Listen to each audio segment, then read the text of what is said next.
welcome you to this morning to the podcast Crossroads, episode 15, using God's medicine for our abundant living. Today's podcast, the host, Dr. Leo Adams, is coming out of the heart of Memphis, Tennessee. And I believe this morning he's going to have several co-hosts with him today. So we want you to tune in and we want you to react and we want you to interact. And if you'd like to chime in and we'll get this podcast rolling. We're waiting on our host to call in and so we can get this thing really going. I am the producer, Dr. Bruce Smith, coming out of the heart of West Memphis, Arkansas, with BVS Productions. We are so proud to have our listeners tune in today.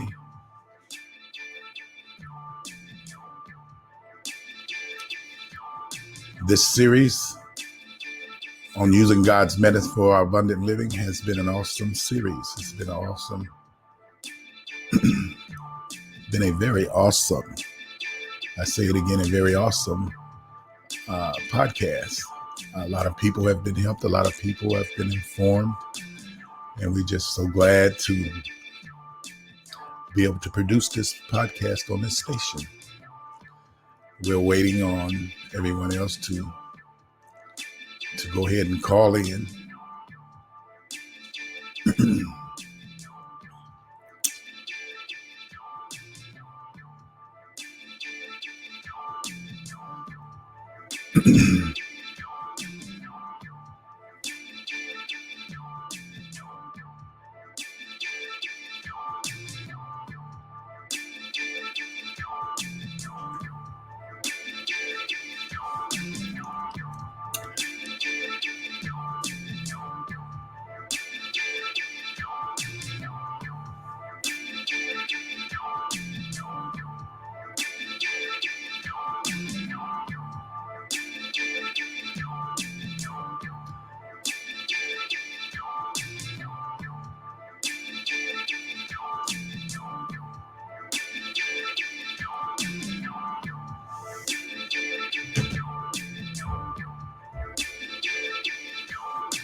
Good morning. This is a wonderful Saturday morning. Shanta, we're glad you chimed in.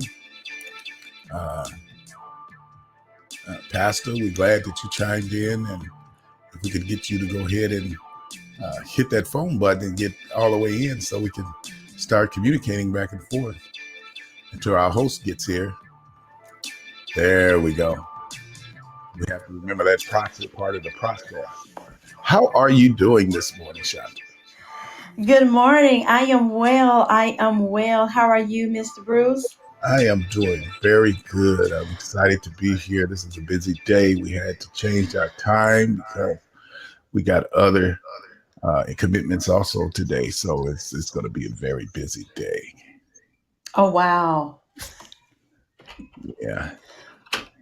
So I guess when you start doing business with people, everybody starts to pull on you. Yes, I hear that the early bird is the one that catches the worm. Yeah, it sure is. So we just are excited about everything that's going on everywhere. Yes. Sometimes we say we want to be in business, but we don't always realize what the commitments are. Yeah, there's a lot of commitments to doing this work that we do. Yeah. So we're waiting on Dr. Adams. I don't know what's going on. So I guess what we can do is we can go ahead and start discussing these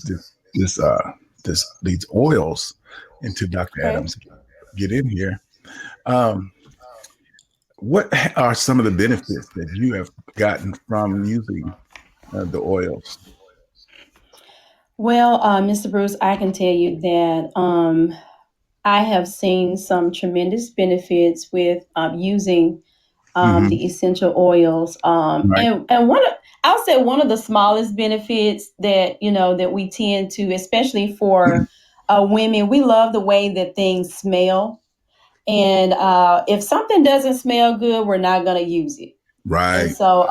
And so for me, the type of oils that I've used, I've smelled cilantro, and if you Hmm. can think about how cilantro tastes, it does have a flavor to it um, that kind of tingles a little bit. It's a Right. kind of a little bit of a minty flavor.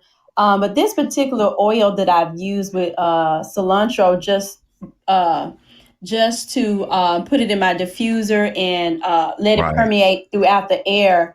Hmm. Actually has a different smell than what you would taste. It actually smells like a Jolly Rancher, and Right. I really love the smell of that particular oil. Hmm. It got me going. Just Right. a wonderful fragrance to have in the air. So that and just lemon, if I'm going to diffuse it, Right. I love to diffuse lemon essential oil, lemongrass Hmm. essential oil, because of just having that fragrance, some different type of fragrance in the air. And I've seen where Hmm. there are instances where there have been oils that I have used for other, purposes as well. Right. And maybe just taking a little drop and just putting it on the bottom of my feet. And there was Hmm. an instance where I did, or just sharing with someone, I had shared an oil, and this Right. particular oil was an orange oil, essential oil that I had shared with a woman that had been having problems. She had been having problems, but I Hmm. didn't know. But I was just sharing the oil with her and said, "Hey, just put a little drop under your feet." And I called back with her to follow up with her, and she said, "You know what? Between that oil and something else she may have had," she Hmm. said that she had not been walking. And that particular day, she walked from her home to her daughter's home, and Wow. she had strength in her legs, and she was just so happy to Hmm. have used that particular oil in connection with something else. I wasn't sure what that was that she had used. Right. And this was the first time that she had done that in so long. And so, and the way that oils are, they benefit different people differently. So for one person, it's just like a diet. Yeah. One person's diet is a little bit different from the next person's diet, Hmm. and your goal may be different from the next person's goal. However, Hmm. what you want to accomplish is specifically for you, and so Right. with the essential oils, for me, I have found that I really love. Like I said before, I really have taken hold of frankincense, and Hmm. it does have some properties in it that helps with inflammation that I Hmm. wasn't aware of. It had properties in it that helps to fight off some of those little germs that may be floating around in the air. And that's one of the purposes too, for oils, is for therapeutic purposes. And Right. so if you do have a diffuser, or if you don't have a diffuser, pick up a diffuser, put you a couple of drops of oils in, and just let it permeate through the air, and let it do some of the work for you. Right. Something I use it every day. Matter of fact, I got some in my coffee now. I use peppermint, lemon, and lavender. I do it in the morning and in the Hmm. evening. And I found Okay. using those, it helps me to breathe better. I don't have as much problems with my sinuses by using that. A matter of fact, Yes. just before I go to bed, and it's not always in a hot drink or anything like that. Sometimes I'll put it in water. Drink Uh that huh. bottle of water before I go to bed, and it's something about that oils. It helps my sinuses to stay clear through the night and allows me to sleep much better. So I'm kind of sold out on using those doTERRA oils, and so it has been very beneficial for me. And I had forgotten about the how the frankincense helps with the inflammation. Because I Uh-huh. used it a lot when I had cancer, Oh, but I wow. had forgotten. And I thank you this morning for sharing that. So I'm gonna go ahead go back and buy me another bottle of frankincense and start using it. Yes. Uh, for the information. And I hadn't even thought about using the oil because I use the peppermint. I got a Mm-hmm. on my ankle, one of my ankles. I have a problem. It swells up sometimes. I get this burning sensation because I have nerve issues, and I put that peppermint, roll it on there Mm-hmm. on my ankle, and it'll just stop the pain. But I never thought about even putting it under my foot, and because I believe Mm-hmm.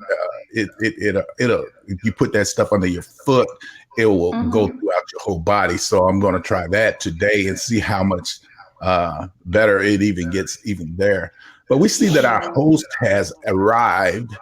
Dr. Leo Adams out of Memphis, Tennessee, and we're going to turn this over to him. Dr. Adams, come on in, and we see that you said, I'm alive. All right. Good morning, good morning, good morning. And I want to say to Dr. Smith, our producer, and to one of our guests, Mrs. Shanta Parrish, thank you all for a great job that you're doing in bringing education to the American public, also the world, about using God's medicine for the abundant life. Did have some problems connecting this morning, but you all have carried on in such a magnificent way. I almost feel like I'm intruding, and I'm breaking up a good thing. And I just thank you for being witnesses. One of the great attributes of anything is having someone who can verify and testify about its benefits for them. Oh, it's good to be able to hear about something, but it's better when you can express it and experience it for yourselves. And so I want to thank you this morning as we come to Crossroads, where our symbols are the interstate markings of Interstate 40 and Interstate 55, where north and south meets east and west, where coming together is the epicenter and the center point. It is the crossroads. It is where we discuss contemporary topics of interest with leading men and women such as yourselves and others in business and industry, religion and education, politics and government, community development and public safety and health and wellness issues, and all those things that are a major concern to us as individuals, as groups, and as a nation. And as you know, we're continuing our topic on using God's medicine for abundant living. And in the past weeks, we have been exploring the fact that God's words are stepping stones and not stumbling blocks, and that God's word is medicine, and that healing is for everyone, and it is found in the plants and in the trees and the roots and stems and in the bark and the flowers and seeds and in the fruit. And all nature has health benefits, even in our air, our water, our earth, and our sun and the solar system. And so I want to thank you this morning for carrying this podcast forward. As you discussed, I've heard peppermint, I've heard lemon, um, I've heard cilantro, as well as an oil that is called the king of oils, frankincense. And each of you have uh, experienced the use of these oils and the tremendous benefits that have come from them. And one of the things that I heard you all both say is that these are not just uh, targeted for one purpose, but they have a myriad of benefits and uses as well as applications. Because I heard somebody say that I think Miss Parrish was talking about the smell, which is the aromatic portion of the efficacy of the oils. I think Dr. Smith talked about putting some of the oils into juices and teas.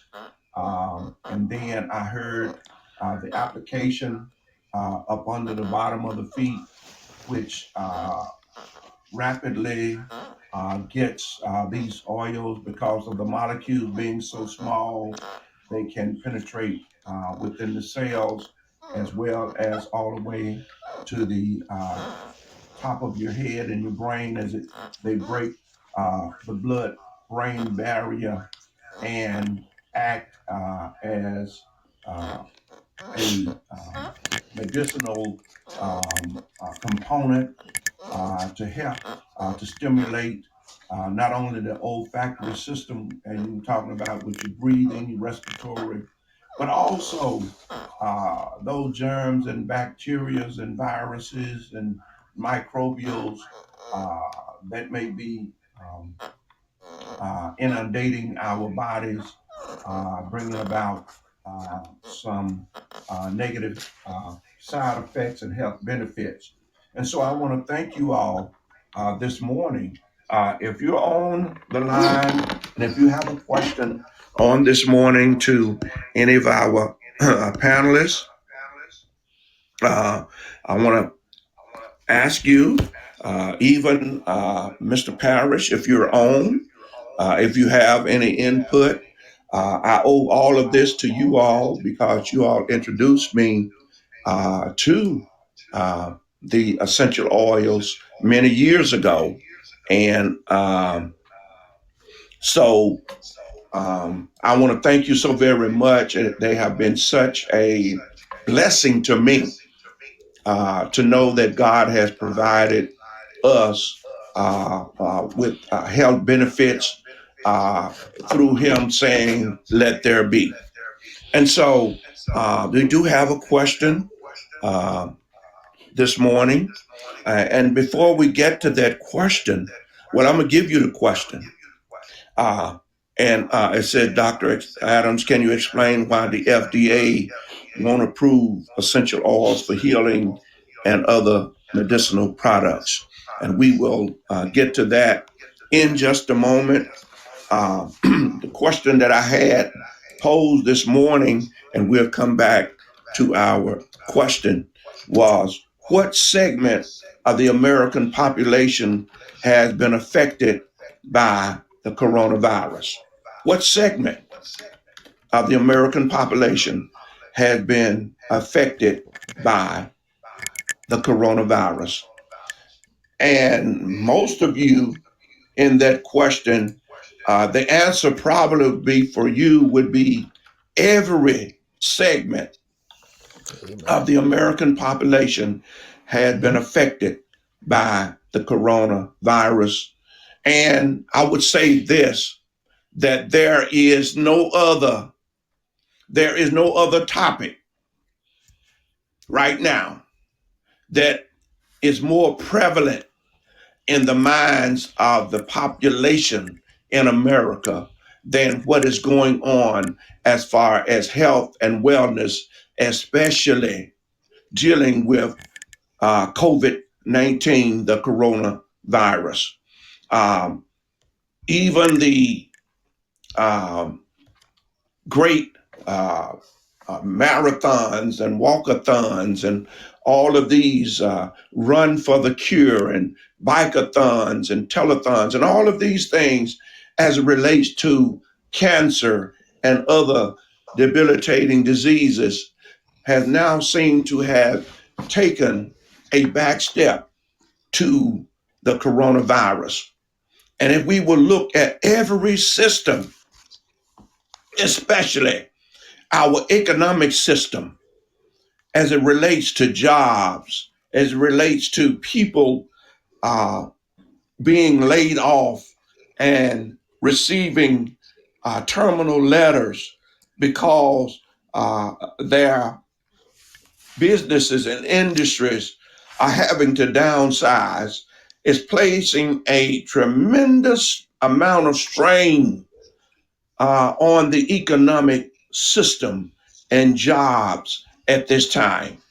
When we look at number two, our educational system, when we look at the fact that our children, even our preschoolers, are having to deal with virtual learning, long distance learning, when we know that children need to be in a social atmosphere and they need to be in close contact with their teachers for nurturing and for education.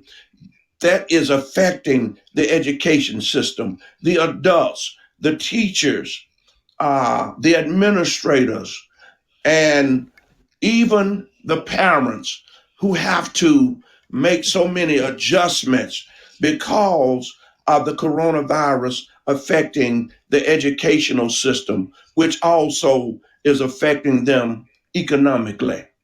Then, when we look at number three, the healthcare industry, uh, the hospitals, many of them are having to put off elective surgeries because patient beds are being taken up, and many hospitals are reaching the full capacity of their ability to be able to handle patients on an inpatient basis. So the healthcare industry from the inside out is tremendously being affected. Even those frontline workers who have to be there day by day, have to leave their homes and their families and are exposed on a 24-hour basis to those who come through the door as walk ins, and even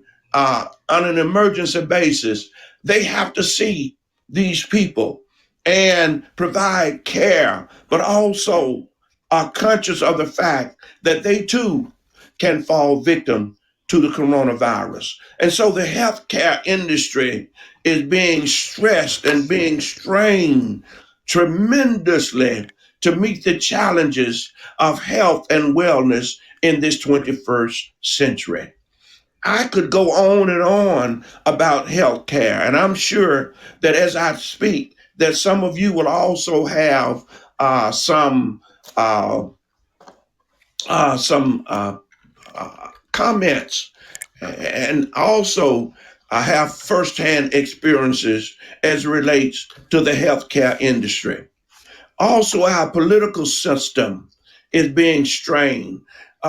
This stimulus package deal that's in the political system being tossed back and forth as far as bills are concerned in order for the recovery of the nation to take place. So the political system is being affected in so many ways with bills, with Democrats and Republicans debating and bringing forth packages, some with some things and some with the omission of others. And so it's causing a strain and stress upon our political system, even as a new administration is poised to come in 2021. And so even politicians have contracted coronavirus. Their families have been affected. And so when we look at health and wellness, even from the family structure aspect, it has affected many. We have had families, even religiously, husband and wives, and pastors' wives, who have transitioned because of the COVID, and many others are in recovery from this virus that is causing so much of a strain on the family structure, not being able to come together for the holidays, for Thanksgiving. And now we're approaching Christmas, the tradition of families coming together, even your families and my families and all other families that traditionally have traveled and come together for a Christmas celebration of the birth of Jesus Christ as fellowshippers one with the other and bringing back unity into the home, into the family. And now that has been curtailed to a great degree. And so our family structure has broken down. Our service industries, especially the restaurants in particular, are having to make different arrangements, and some have gone out of business, have not opened back up.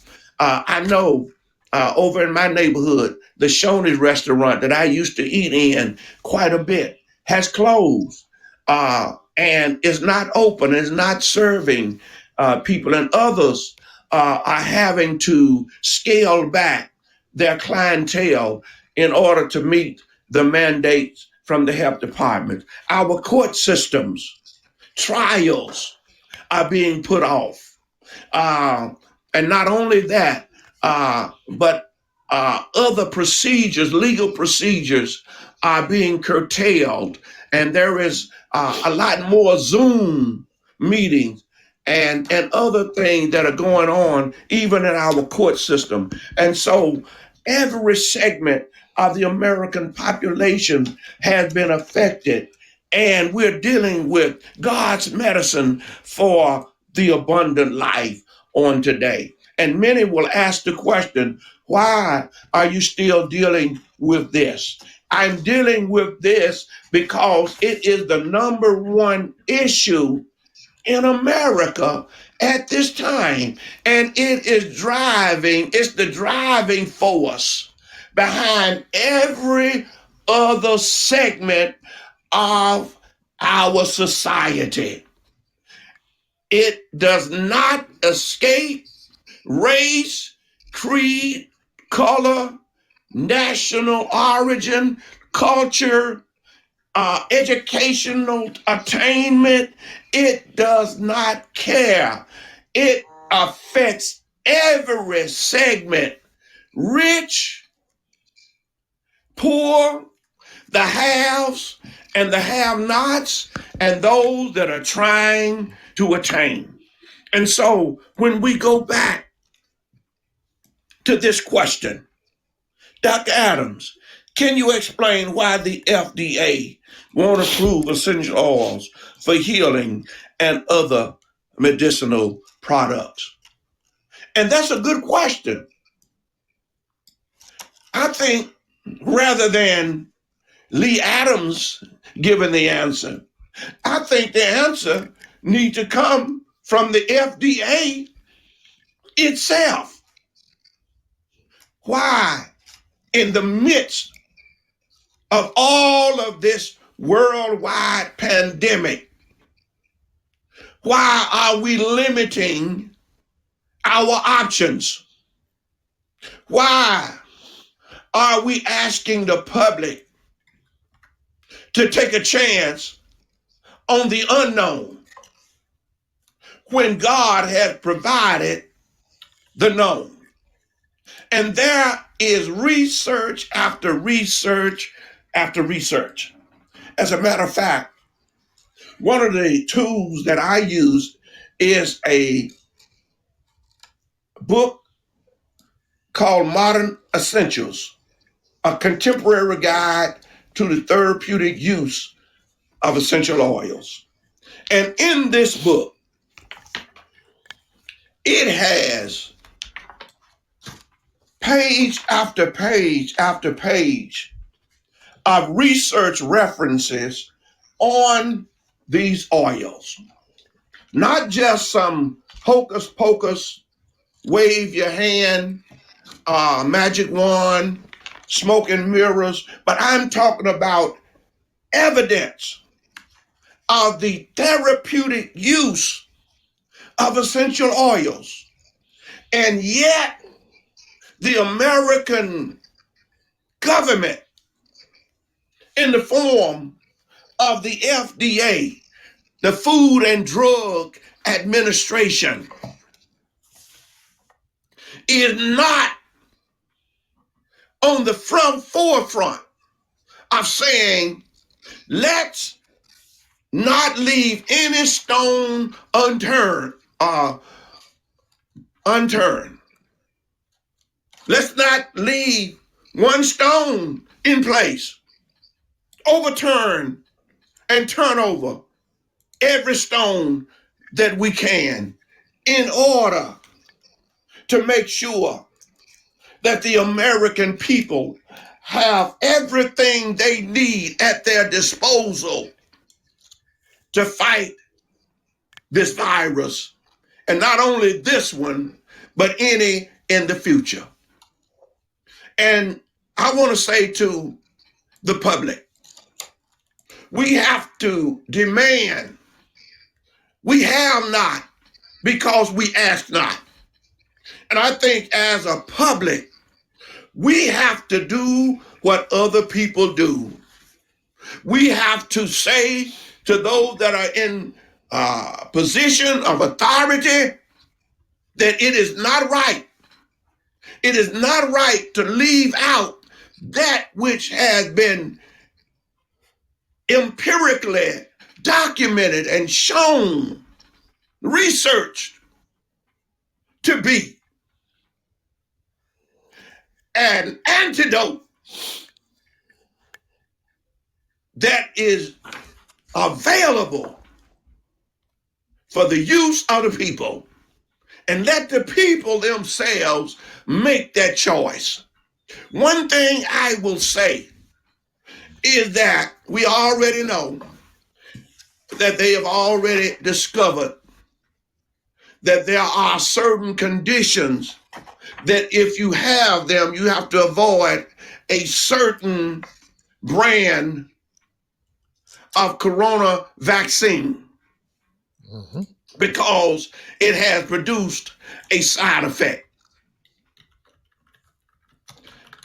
I believe that people's lives are too precious, that every ounce of ruling out should be made to ensure that not only is the vaccine safe, not just 94, not 95 or 96%, but 100% safe and effective. And I will say this, that the only vaccine, the only medication, the only thing that I know is 100% sure is what God has produced. There is no error in God's medicine.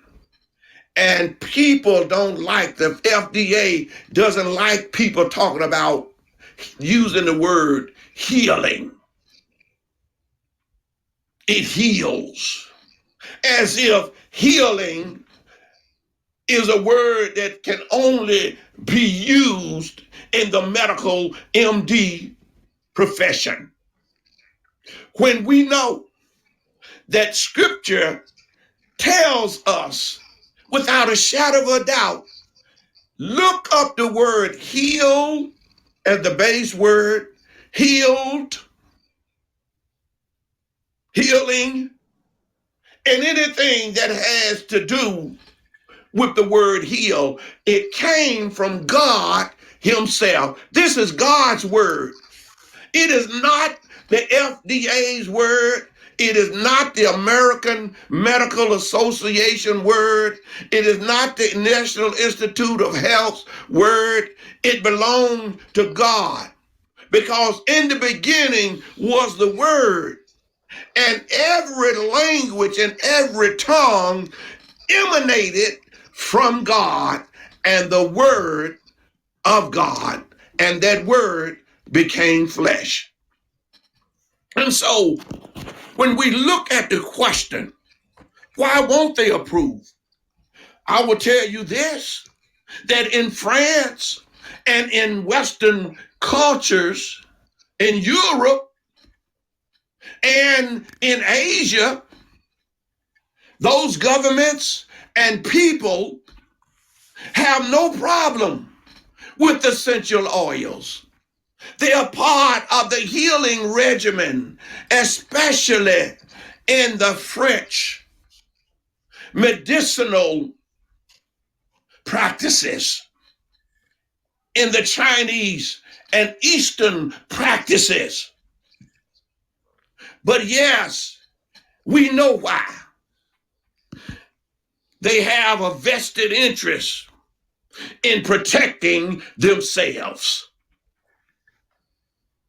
They have a vested interest in protecting what they consider to be a monopoly on healing and medicine. Isn't that something? Relegating God's medicine to second-class status.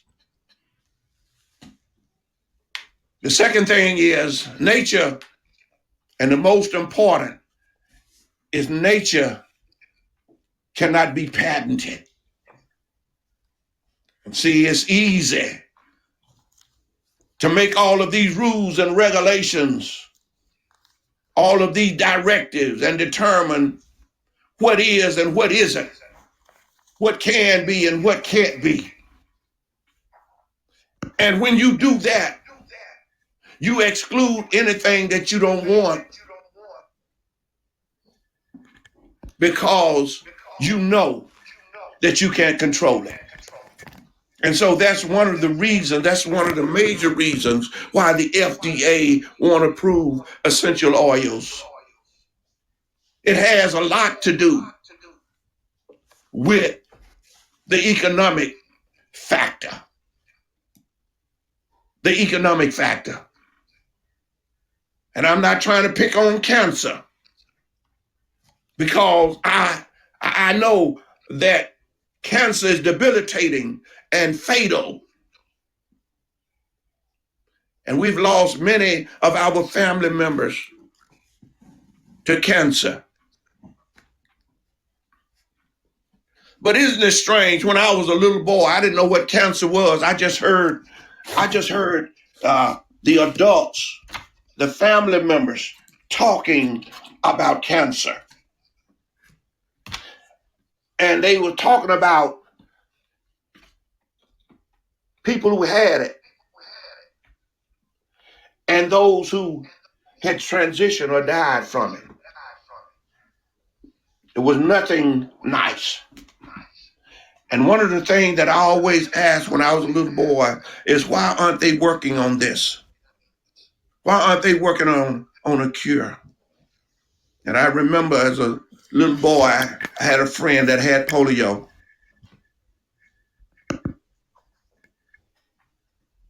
And they found a vaccine for polio.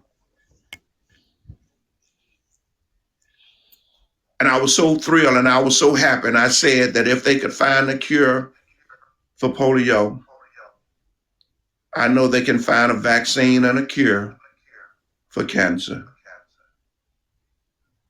And my brothers and sisters, since that time, medical research continues to look for a cure.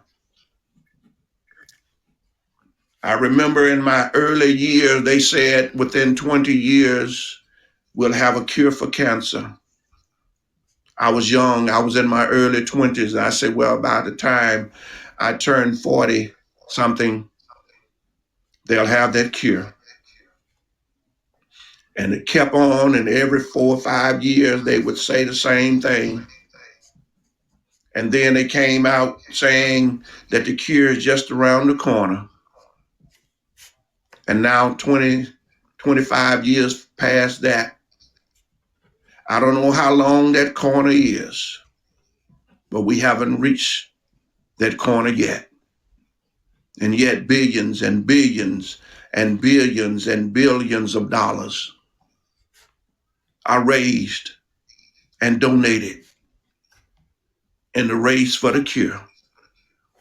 And it seemed like now the race for the cure is at a snail's pace.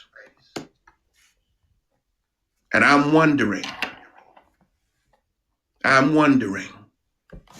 what in the world is going on as our health and wellness is on the line. But I will tell you this, that God's medicine is available.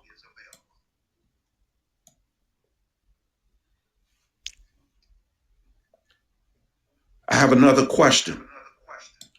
Have any of the essential oils companies applied for FDA approval?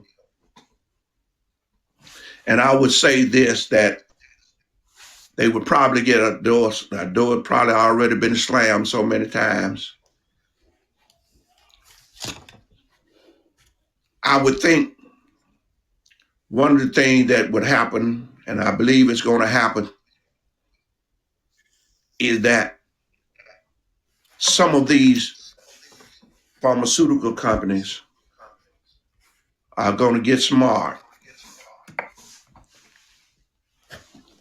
They're going to get smart because everybody's always looking for the edge. And he who has the edge has the advantage. And I'm just looking and I'm waiting on some of these pharmaceutical companies to start investing in the essential oil business.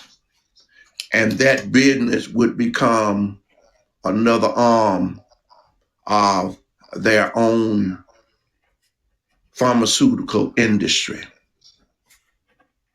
I can see it coming because one thing we do know is that with these vaccines that have not been fully tested and tried as far as long range and long-term effects, one thing I do know is that sooner or later lawsuits are sure to come. But after they made their trillions and trillions and trillions of dollars, they can afford to pay out 5, 10, 15, 20 billion dollars back to those that were affected. If you make trillions upon trillions to give back some billions, it's just a drop in the bucket. But in order to recoup your losses, I can see them investing in essential oils and advertising them as part of their company's pharmaceutical regimen. Not having to worry about patents and trials and all of that,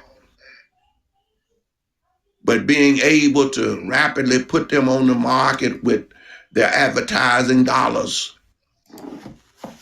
and not worry about FDA approval.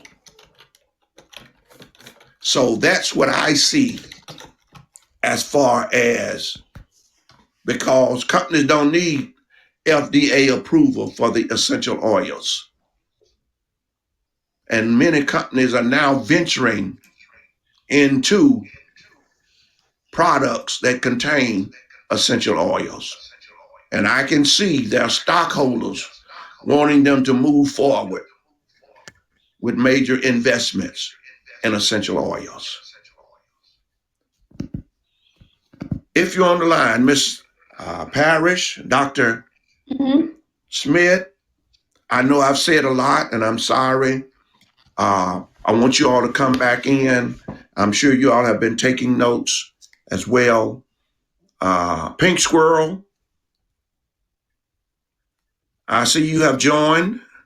Thank you. The producer has joined. Also, the King P is on the line as well. And if you have any messages, Dr. Young, are you on the line this morning? Yes, sir. Good morning. How are you? Good morning. I'm sorry. Um, if you have a word, I don't want to leave anybody out. I was trying to uh, be as thorough as I can, but certainly I want to recognize you. And if there's anything any of you have to say, Dr. Young, you're certainly welcome to do so, along with Miss Parrish and King and Pink Squirrel. Okay. Thank you very much, Dr. Adam. I'm sort of focused on three oils this week uh, for medicinal purposes. I have a friend he's a diabetic, and I blended him some oil, some cinnamon, as well as cypress and rosemary together. And after about a week of use, I checked back with him to see if it was doing him any good. And he said very much so. All the stiffness that comes with being a diabetic and the soreness in the feet and so forth, he's telling me after a week that's gone. And I'm very grateful. I'm constantly praying for him. And so I know that mixing that cinnamon oil along with cypress and that rosemary and putting it underneath his feet every morning when he gets up, and then putting it on the pancreas as well. So he says now the stiffness and the soreness in his body has gone away after about a week of use. And so I'm very grateful, and I want to report that this morning that these oils are really working for God's people. Uh, and if you check the oil of cinnamon, one of its uses is for diabetes, and it's an antidepressant, antifungal, antibacterial, and it's an intestinal, urinary, anti-inflammatory, as well as antimicrobial. It's an antioxidant, anti-sporadic, antiseptic as well. And so it's doing some great things for the Lord people. And I want to report that this morning, as well as that cypress. It does well in removing things from people's body. So it's for bursitis, carpal tunnel syndrome. It helps in the circulation. Uh, so it environmental stress. Uh, it's doing some great things. Lou Gehrig's disease, and I'm grateful to report that this morning that these oils are working, and we're trying them on the Lord's people. And this is a donation that I gave so it can to see if it works, if it really does some things for the people of God. And so I like to, before I ask people if they would invest in themselves, I like to invest in them and allow them an opportunity to utilize these oils.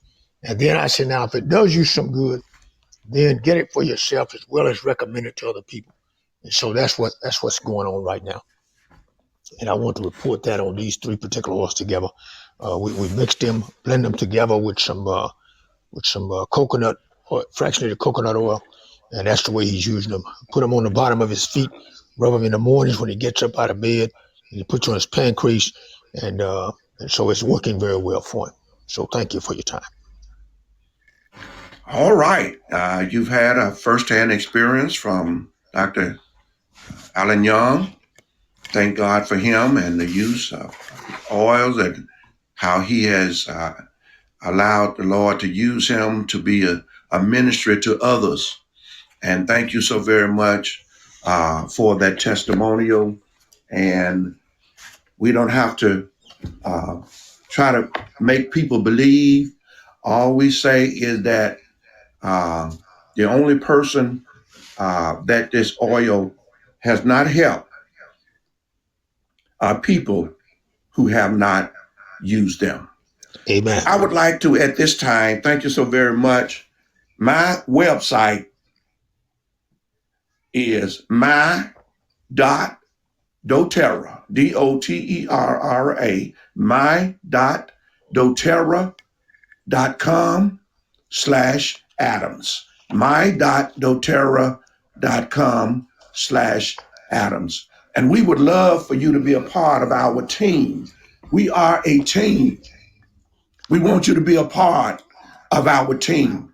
We want you to be a practitioner as well as one who educates others about God's medicine for abundant life and abundant living. Thank you so very much. We have a couple of minutes left. Ms. Parrish, do you have anything that you would like to bring Yes. before we close out? I do. No matter where you are listening, depending on the state you're in, go to your tenant. Well, I'm in Tennessee, but go to your state government's health department's website. And one of the things that you're going to be looking for, especially as if you are an essential worker, if you are a parent that has children, we want to be paying attention to things that are going to be changing and transpiring regarding the force of vaccines. And for children and for the state of Tennessee, there are two types of requirements, two types of exemptions from vaccinations. If your child has been harmed by vaccination, or there is called a medical exemption, and the other exemption is called a religious exemption. So what is going on in many areas in many states is that many companies will be requiring and mandating, requiring people to take vaccinations. This particular one that is coming up, a COVID vaccination, to control or to ensure that the spread doesn't further continue. So you want to look for the religious exemption in your state or a medical exemption in your state. These two things are going to be very important, because if you are going to be returning to work, you do have rights. And so that's something that you should know, that you do have rights, but you have to look in what your state says. And for the state of Tennessee, there is a religious exemption, and there is also a medical exemption. And so you can, if you feel that a religious exemption is something that applies to you, you can present that to your employer. You can present that to the school, and so that they would be aware of your ability to waive your right to be vaccinated in those particular areas. So I just wanted to add that there. Thank you so very much. And education is powerful. And the more you have, the more you're able to articulate your rights as an individual. Thank you so very much on this morning. We have about 2 minutes left. And so we want to bring this portion of our podcast to a close. I don't know, Pink Squirrel, are you on? You want to acknowledge?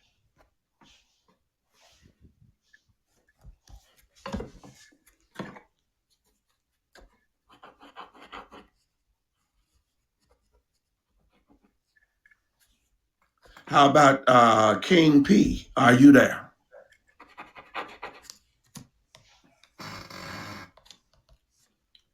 I want to acknowledge also PBG OB 77113 KCNU has joined as well. Thank you for being a part of the podcast this morning. Total over 150 listeners live.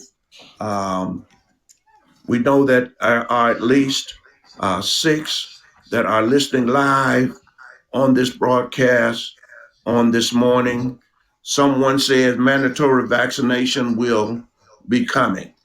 That's kind of, we would hope that the rights of people will not be abridged by making something mandatory to work. Dr. Adams, Yes. we have a call in. All right. Go right ahead. Hey there, Dr. Adams. Mr. Parrish here. How you doing this morning? Good morning. Informative as always. I was just going to comment really fast. I know Shanta had talked about the exempt forms, but one of the things that could potentially happen in this situation is that jobs will start they will start, laying people off because they don't have the vaccination. And so it's supposedly a national mandate is going out that you're going to have to carry around this card that may or may not have a chip on it that shows a lot of your medical information and plus to show that you have been vaccinated. And so that's going to be required for you to be able to travel in the airline industry. Not sure about it for the busing or maybe trains, but definitely the airline industry and other countries will probably adopt this. And it's very important, like she said, you need to know what your rights are in this situation because it's not necessarily a thing where, it's a national mandate. And then they say, well, hey, you have a time period, well, we're not going to force anybody to get it. Well, certain situations may play out, maybe an outbreak, a staged outbreak could happen to where next, then it's going to be forced. And so that's why one of those things, everybody's, about voting in the election and everything. You have to talk to your state representative. You have to talk to your councilman and you have to get in their ear and send the emails, attend the meetings so you can find out exactly what's going on, like Trump said, in your area. So you can be abreast on these situations because they pass bills all the time. And the bill could be 1,000 pages. And on page 501, nobody looked at that section, paragraph 2 on page 501, where it said that anything can be deemed as essential and that you may actually have to go in and, have that vaccination. So you just have to definitely be careful about that. I would say this, let me just say this, and this is a good topic. You have, this will be something that we will discuss on next Saturday, the implications of the vaccine and whether or not it will be mandatory and what are the ramifications of it. So thank you so very much for that. Our time is certainly out. Dr. Bruce has another engagement this morning, and we want to leave on that note. You have given us quite a bit to digest and to meditate on for next week. And if you have questions and concerns from that, bring them to Crossroads next Saturday. Thank you very much. Thank you so very much. This is Crossroads, where North and South meets East and West. Thank you so very much, Dr. Smith, for your time and your patience.